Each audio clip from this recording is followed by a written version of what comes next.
여러분 안녕하세요. 12월 1일 방송을 시작하겠습니다.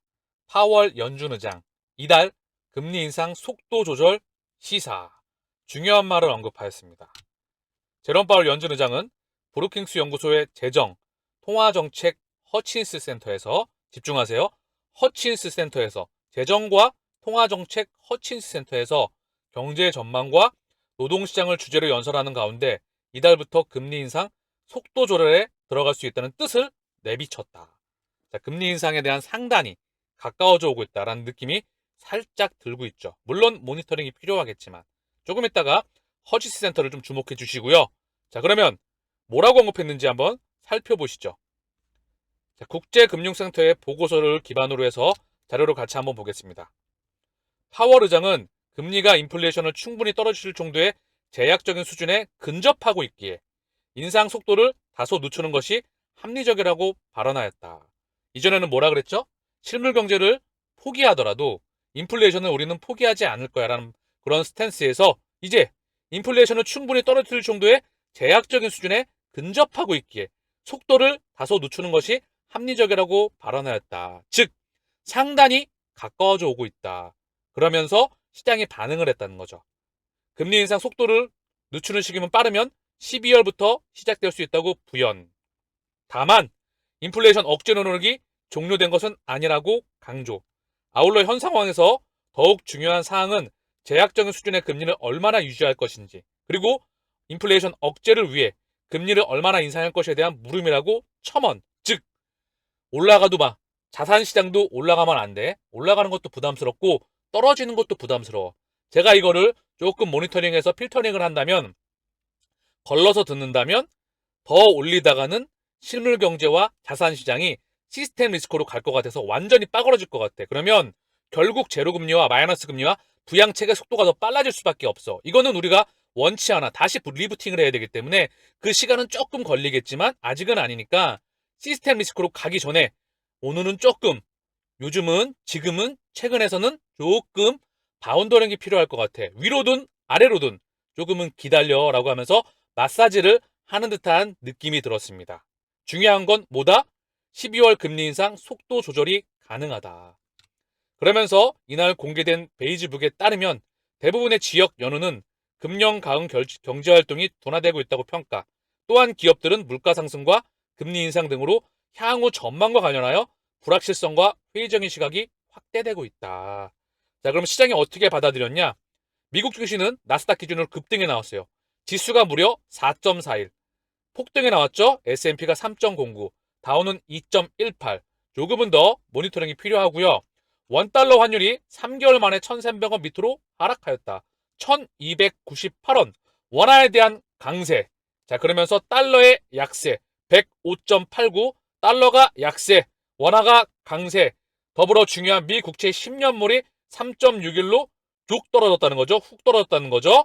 국채 금리의 하락, 달러의 약세, 원달러 환율의 하락, 즉 원화의 강세, 주식시장의 강세. 그러면서 코인 시장을 볼게요. 비트코인은 2,300만 원 반등에 나왔어. 반등이 아주 강하진 않지만 반등에 나왔다. 이 정도는 사실 약한 겁니다. 코인 시장 기준으로. 코인 시장은 아직도 눌려 있다. 이더리움 173만 원 반등 나왔으나 그 부근에 있고요. XRP 또한 540만 원.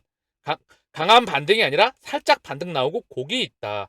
현재 조금은 더 시장은 모니터링이 필요한 부분입니다. 증시에 비해서 코인 시장은 반등폭이 그다지 강하지 않았다. 그리고 조금은 더 지켜봐야 될 필요가 있다. 위로든 아래로건 정리를 하면 아직은 부담스러워. 그러나 금리 상단은 가까워져 가고 있어. 시스템 리스크로 가는 거 우리가 부담스럽기 때문에 아래도 막고 위로도 막을 거야. 이게 연준의 의도인 것 같다는 생각이 듭니다. 자, 그리고 제가 아까 주목하라고 했던 브루킹스 연구소의 재정통화정책 허친스 센터에서 제롬 파울 연준 의장은 재정통화정책의 허치스 센터, 브루킹스 연구소의 허치스 센터에서 연설을 하였다는 부분이죠. 자, 그래서 월가 큰손, 바로 이분이죠. 글렌 허친스. 월가 큰손 허친스가 페드, 미국 중앙은행 움직이는 숨은 손이냐. 실버레이크 파트너스의 창업자 글렌 허친스. 자, 윌리엄 더들리의 바로 후임으로 현 뉴욕 연방은행 총재인 바로 윌리엄스, 존 윌리엄스죠. 이분의 발탁에 영향력을 많이 미쳤다. 자, 그러면서 허치스 센터의 둥지를 튼 전직 고위 페드 인사 벤 버네키, 자넷 얄런. 자, 이분들이 언급되고 있어요. 사실 실세 중에 실세이다. 그리고 실버레이크는 누구랑 관계가 되어 있죠? 바로 브래드 갈링하우스, 리플의 CEO와 관련이 있다는 거죠. 그리고 이분이 뭐라고 언급을 했냐? 전 나스닥 회장 글렌 허친스, 리플과 이더리움 끝까지 생존할 것. 자, 이분이 누구죠? 바로 디지털 커런시 그룹의 마크에서 영향력을 미치는 분이시죠.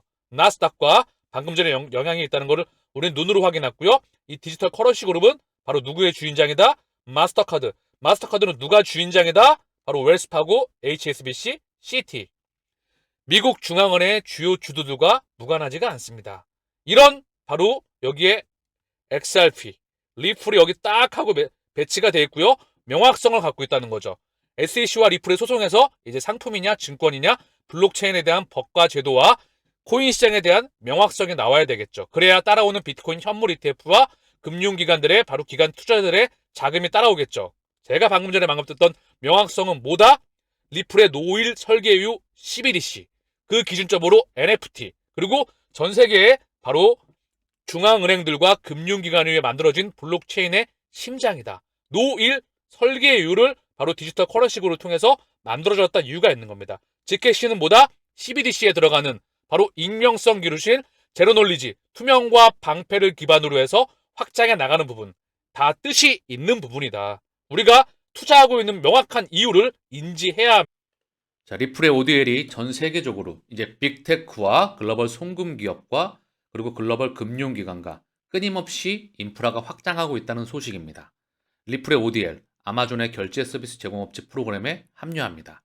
리플의 ODL 클라이언트인 인터앤코는 아마존의 PSP 프로그램, 결제 서비스 공급자 프로그램에 합류했다고 파트너십을 발표했습니다. 리플의 ODL 서비스는 전 세계적으로 대량 채택되고 있습니다.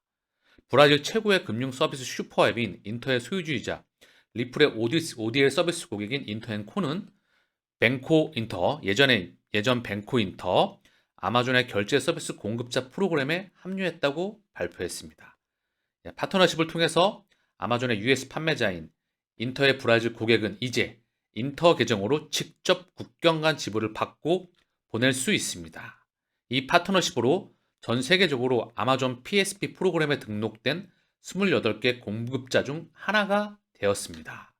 자, 그래서 이번 파트너십은 브라질과 전자상거래와 디지털 결제의 급속한 채택 측면에서 전 세계적으로 가장 빠르게 성장하는 국가 중 하나이며 인터에게 큰 시장 기회를 제공합니다. 이 말은 뭐다? 기업들에게 계속해서 큰 시장 기회, 미국과 브라질 모두에서 우리의 존재는 혁신과 품질로 브라질 아마존 판매자에게 서비스 제공할 수 있는 고유한 위치에 있습니다. 즉, 국경 간 결제에 있어서 바로 리플 네트워크 인프라가 ODL 인프라가 확장하고 있다는 의미이죠. 그래서 방코 인터는 2019년부터 리플의 ODL 클라이언트, 바로 여기를 인수하고 나스닥 상장사 인터앤코가 되도록 구조조정한 후 올해 초 미국으로 확장했습니다. 그래서 리플의 ODL 채택이 전 세계적으로 대규모 확장을 기록하고 있습니다. 이달 초 리플은 아프리카, 아르헨티나, 벨기에, 이스라엘, 호주, 브라질, 싱가포르, 아랍에미레이트, 영국을 포함한 새로운 시장을 추가하여 이제 전 세계에 걸쳐 있습니다. 빅테크와 함께 이미 아마존하고는 오래전부터 같이 진행되어 왔습니다. 오래전부터 아마존 웹 서비스, 자, 그리고 마이크로소프트와도 리플 이사회에 또 합류해 있죠. 그리고 블리자드의 제품 담당 부사장, 바로 소니 조셉 또한 합류가 되었죠. 이미 빅테크와 다 같아요. 뿌리는요. 결국 기업이냐, 금융기관인 은행이냐, 또는 정부이냐, 또는 어떤 세력이냐, 껍데기만 박혀서 기득권이 인프라를 깔아 나가고 있다. 빅테크, 자, 소프트뱅 끝에 빅테크죠. 글로벌 다국적 기업. 또한 리플의 핵심인 금융기관의 정점, 그리고 백악관을 비롯한 각 정부들의 리더들, 똑같습니다. 기득권은 결국 이들이 인프라를 깔아 나가고 있는 겁니다. 자, 인도네시아 중앙은행에서 CBDC 백서를 발표했습니다. 블록체인을 활용한다. 디지털 루피아의 백서를 발간했다. 그래서 인도네시아 중앙은행 총재는 CBDC를 포함한 법정화폐를 발행할 수 있는 유일한 기관이다. 디지털 루피아는 도매형 CBDC로 시작해 은행 간 발행 회수 이체를 위해 단계적으로 구현될 것이다. 궁극적으로 국민들이 일상생활에 디지털 루피아를 활용할 수 있도록 소매용 CBDC 개발도 추진할 것이다. CBDC 개발을 위해서는 다른 이해관계들의 지원이 필요하며 중앙은행은 시범 운영을 진행해야 한다. 인도네시아 정부는 현재 암호화폐 결제를 금지하고 있지만 상품 선불 시장 내 투자 목적의 거래는 허용하고 있다. 중요한 거는 이제 CBDC의 세상, 사실 이 세상이 먼저 도래하면서 같이 코인과 NFT와 메타와 이 세상이 같이 도래하겠죠. 시장의 속도를 조절해 나가면서 정부 입장에서는 암호화폐 결제를 금지한다. 즉, 속도를 조절하고 밀어넣고 CBDC 도입을 땡겨오면서 같이 맞물려서 진행되어 오는 세상입니다. 자, 리플 XRP 레저 AMMM 데브넷을 출시한다는 소식입니다. 디파이 테스트가 가능하다. XRP 레저에서 자동 마킹 메이킹 데브넷이 출시되었다. 디파이에 활용되는 유동성 풀을 사용해 무허가 방식으로 자산을 거래할 수 있다. 올 초 리플 X 팀은 프로토콜 네이티브 AMM 구축을 위한 엑셀런스 30 기술을 사양을 제안한 바 있다. 이제 XRP 레저가 스마트 컨트랙트가 지원이 되고 엑셀런스 20를 통해서 NFT가 발행이 되고요. 그리고 이제 디파이까지 확장해 나가고 있습니다. 사실 속도, 수수료, 친환경적 그리고 기타 등등 모든 현존하는 블록체인 중에서 가장 발전된 시스템이고 지금도 발전하고 있습니다. 여기에 끊임없이 도입되는 시스템들이 다 나와 있는 블록체인을 흡수하게 될 수밖에 없는 시스템으로 간다는 거죠. 이거를 인지하느냐, 인지하지 못하느냐, 확장해 나가느냐, 확장하지 못한다는 부분을 인지해야 된다는 거죠. 왜냐하면 전 세계 2만 개 블록체인 중에서 코인 중에서 살아남는 코인들은 몇 개 되지 않을 것입니다. 살아남을 수 있는 코인의 각 섹터별 1등을 바로 주목해야 된다는 거요. XRP 레저는 그 심장입니다. 돈 찍어대는 인색이란 말을 제가 언급을 했어요. 자, 플레어 네트워크에서 바이낸스 내년 1월 9일 플레어 네트워크 토큰 에어드랍을 지원한다는 소식입니다. 플레어 네트워크가 공식 트위터를 통해서 바이낸스는 2023년 1월 9일 적격 사용자 대상 플레어 네트워크 토큰 에어드랍을 지원할 예정이다. 지난 2020년 12월 12일 진행한 스냅샷 당시 바이낸스의 리플을 보유한 사용자들은 1XRP당 0.1511 플레어를 지급받을 것이라고 설명했습니다. 즉 내년 1월 9일 날 플레어를 에어드랍 한다는 그런 소식입니다. 바이낸스에서 SEC 대 리플 결정에 관계없이 소송의 결정에 관계없이 회사는 계속될 것, 회사는 계속 성장할 것이다. 리플의 공공정책 책임자인 수잔 프라이드먼이 말했습니다. 디지털 파운드 재단과 무관하지 않은 수잔 프리드먼. 리플의 핵심 인물 중에 하나이죠. 자, 그래서 무슨 말을 하고 있냐? 2023년 프리드먼은 사건에 대한 결정이 나오기를 희망한다. 브레이딩 할리머스 또한 2023년 상반기에 끝날 것이라고 말했습니다. 자, 2023년 상반기 안에 이 안에 끝나기를 희망해 봅니다. 명확성이 나오길 희망해 보고요. 더불어서 CFTC에 대한 언급을 하고 있는데요. 프라이드먼은 CFTC와 암호화폐를 감독하는 역할에 대해 논의하였습니다. 공공정책 책임자는 CFTC가 강력한 기관이라고 말을 했지만 SEC와 CFTC 역할에 대해서 선을 긋습니다. 명확성이 CFTC와 SEC에 대한 이 관할권에 대한 명확성이 필요하겠죠. 디지털 보안과 디지털 상품 사이에 그렇기 때문에 이 관할권에 대한 명확성이 나와야 합니다. SEC에 대한 관할권, CFTC에 대한 관할권, 블록체인과 토큰과 코인들에 대한 명확성이 나와야 되겠죠. 증권에 대해서, 이 섹터에 대해서. 이게 바로 소송을 가는 핵심 잣대가 될 것 같고요. 2023년 상반기가 언급되고 있습니다. 참고 사항으로서만 자, 브라질 중앙은행 총재 스테이블코인 CBDC 위한 앱을 개발 중이다. 남미의 심장인 브라질, 결코 라탐, 브라질, 리플렛, 리플, XRP와 무관하지 않은 CBDC. 브라질 중앙은행 총재가 자국에서 개발하고 있는 CBDC에 대한 개념을 전한 것으로 알려졌다.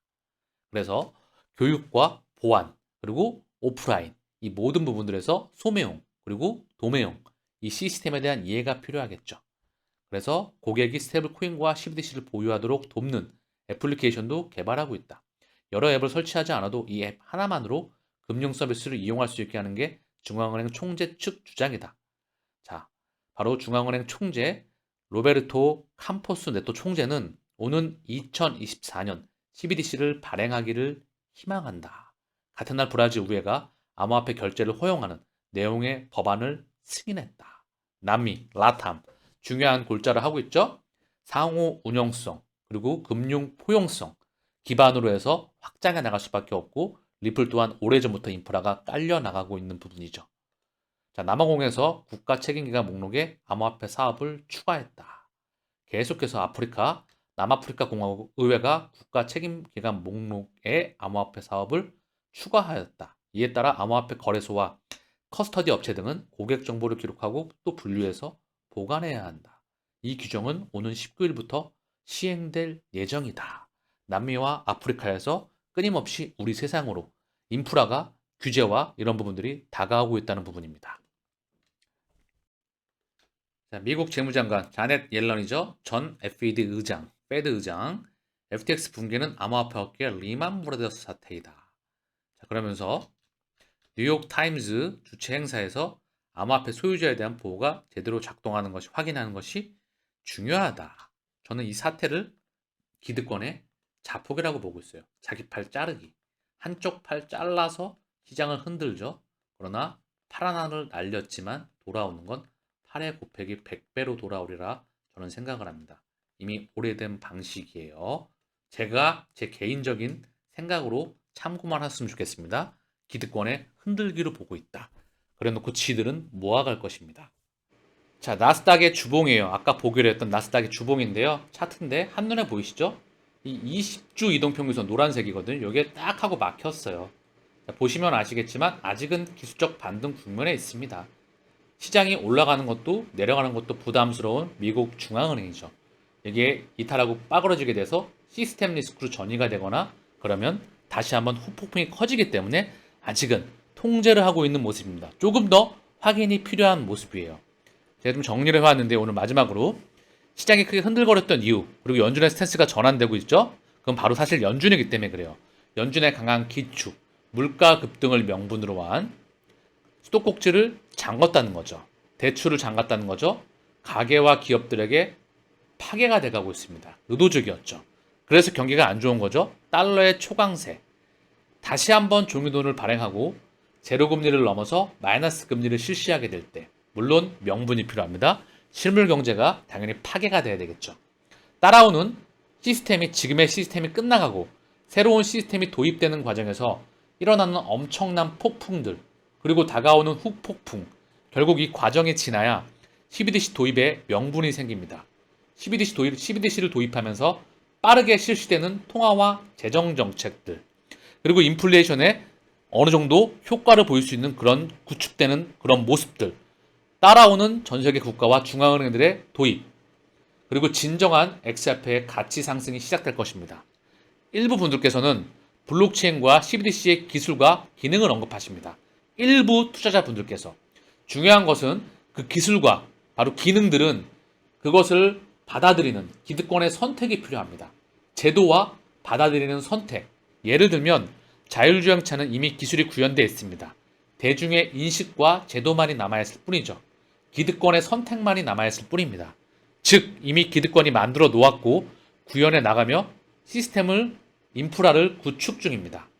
대중들과 기업들은 그냥 선택할 수밖에 없습니다. 이것이 우리가 투자하는 투자의 본질입니다. 더불어 지금의 눈에 보이는 세상을 우리 눈에 펼쳐지고 있는 세상의 모습을 가상으로 메타로 이동시키며 우리가 투자하는 리플과 XRP는 금융기관 그동안 지난 수백 년 동안 지구의 주인장이자 통치 세력이 만들었던 블록체인입니다. XRP 레저를 기본으로 해서 그 심장에 투자하는 것이고요. 작년 기준 상위 5% 안에 들어가는 투자자 XRP 개수 고작 1만 개입니다. 누구나 투자를 시작할 수 있지만 목적지에 도착하는 것은 1%입니다. 저는 1%도 안 된다고 봅니다. 얼마나 오랜 시간 보유하느냐에 따라 그 목적지에 도착할 수 있는지 달려 있다고 생각합니다. 세상의 모든 비관론을 얼마나 오랫동안 무시할 수 있느냐. 많은 XRP 투자자분들께서 이 마라톤을 완주하시기를 진정으로 바랍니다. 마치겠습니다. 감사합니다.